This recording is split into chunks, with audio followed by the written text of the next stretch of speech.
ဘရုံမရွှေကြပန်းလို့လန်းဆန်းညာပါလေ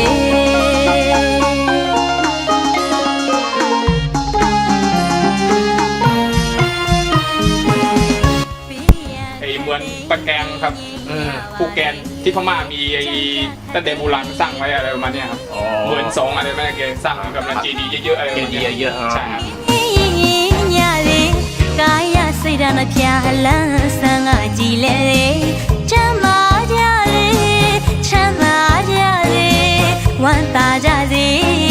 လမ်းပြလို့မသေးအဝေးရဟောတူသုံးစုပနာချွေပရုံမရွှေကြပန်းလို့လန်းဆန်းညပါလေ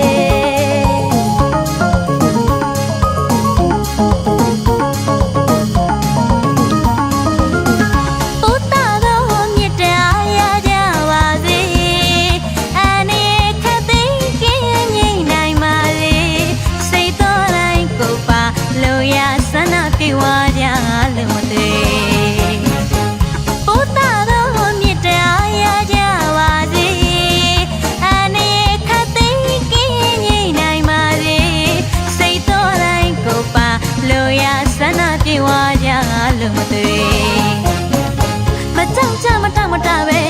နေနိုင်ကြပါစေလူရန်ပေကံညင်တွေပြုနိုင်ကြစေကောင်းကျိုးလိုရာဆန္ဒထာဝရ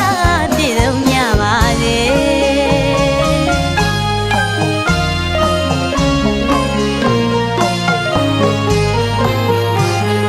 လောဘဒေါသမောဟမီတွေငြိမ်းပါစေ30ဘဝနေရပေါင်းဒုက္ခချမ်းသာပြည့်စုံကြစေစုမညီပေးကင်းနိုင်ရလေလောဘဒေါသမောဟမီတွေကင်းငြိမ်ပါလေ30တော်ဝင်နေရပေါင်းဒုက္ခချမ်းသာပြည့်စုံရလေခလုံးမထီစုမညီပေးကင်းနိုင်ရလေပြန်မစိုးမြတ်တာဘောကသစ္စာတရားတွေခိုင်မြဲလေတူအပေါ်တူခွင်လို့ရတဲ့ဒီခံကလေးကောင်းကျိုးလို့ရဆန္ဒထာဝရပြည့်စုံကြပါစေ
Dengan yang ini juga perlu